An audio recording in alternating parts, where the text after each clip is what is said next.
Chennai super Kings এর মতো বাজে টিম, চেন্নাইয়ের মতো নির্লজ্জ টিম, হ্যাঁ ওয়ার্ডটা আমি একবার কোট করে বলছি, নির্লজ্জ টিম আমি একটাও দেখিনি। চেন্নাই নাকি নিজেদের প্লেয়ারের প্রতি খুব লয়াল থাকে, কোথায় গেল লয়ালিটি? কি হচ্ছে এগুলো? যে প্লেয়ার চেন্নাইকে আইপিএল 2023-এর ফাইনালে গুজরাটের বিরুদ্ধে লাস্ট 2 বলে 10 রান বানিয়ে 5 বারের মতো আইপিএল চ্যাম্পিয়ন বানিয়েছে, সেই প্লেয়ারকে নাকি চেন্নাই কি করছে, এক্সচেঞ্জ করে দিচ্ছে।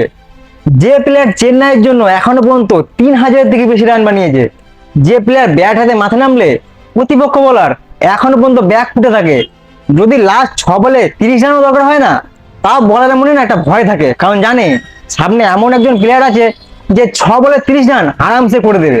আর সেই প্লেয়ারকে চেন্নাই এক্সচেঞ্জ করে দিচ্ছে। যে প্লেয়ার চেন্নাইয়ের হয়ে এখনো পর্যন্ত 181 থেকেও বেশি উইকেট নিয়েছে, যার স্পিনের জাদুতে বড় বড় বিশ্বের ব্যাটসম্যানদের না পুরো নেল ডাউন করিয়ে রাখে, তাকে চেন্নাই এক্সচেঞ্জ করে দিচ্ছে।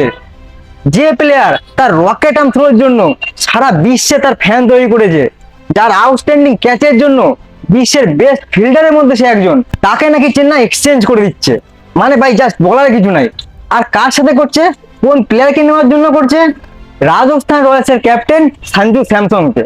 না ভাই, আমি কিন্তু বলছি না যে সঞ্জু স্যামসং খারাপ প্লেয়ার, অবশ্যই সঞ্জু কিন্তু ভালো প্লেয়ার, কিন্তু যার সাথে এক্সচেঞ্জ করছে তার সাথে কিন্তু সঞ্জুর একদমই তুলনা হয় না, একদমই কিন্তু পুরো কম্পেয়ার কখনোই করা যায় না। তোমরা হয়তো অবশ্যই বুঝতেই পারছো আমি কার কথা বলছি। হ্যাঁ, the greatest of all time, the greatest all rounder, the biggest all rounder in world, Ravindra Jadeja. ভাই রবীন্দ্র জাডেজাকে লাস্ট মধ্যে এক্সচেঞ্জ করে দিচ্ছে, তাও সঞ্জু স্যামসং এর জন্য। আরে এটা তো হওয়ারই ছিল, কেন মনে নেই 2022-এর আইপিএলে কি হয়েছিল? মিস্টার আইপিএল মানে কে, সুরেশ রায়না, তাকে পর্যন্ত চেন্নাই রিটেন করেনি। আর এখন কি করছে, সঞ্জু স্যামসং এর জন্য জাডেজাকে এক্সচেঞ্জ করে দিচ্ছে, দ্য গ্রেটেস্ট অলরাউন্ডারকে। ছি, মানে কিছু বলার কিছু নেই, আর কি বলো, মানে কিছু ভেবে পাচ্ছি না ভাই। কিন্তু চেন্নাই ফ্যান্সদের জন্য একটা ভালো খবর আছে, এই নিউজটা আদৌ কারেক্ট নাকি ঠিক না সেটা কিন্তু এখনো বলা যাচ্ছে না ঠিক করে, কারণ এখনো কিন্তু কোনো কনফার্মেশন আসেনি।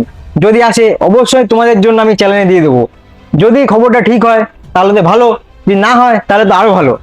দেখো চেন্নাই ফ্যান্সদের জন্য বলছি, এই ভিডিওটা আমি চেন্নাই সুপার কিংস টিমটাকে খারাপ বলার জন্য বা চেন্নাই ফ্যান্সদের হার্ট করার জন্য কিন্তু বলিনি। এই ভিডিওটাকে শুধু একটা নিউজ হিসেবেই নাও, ঠিক আছে? তো চলো আজকে ভিডিওটা এইটুকু। যদি কনফার্মেশন নিউজ আসে এটা নিয়ে, আমি কিন্তু তোমাদের অবশ্যই জানিয়ে দেবো। তা জানার জন্য তোমাদের কি করতে হবে, অবশ্যই চ্যানেলটাকে সাবস্ক্রাইব করে নিয়ে বেল আইকনটাকে অলে সেট করে দিতে হবে।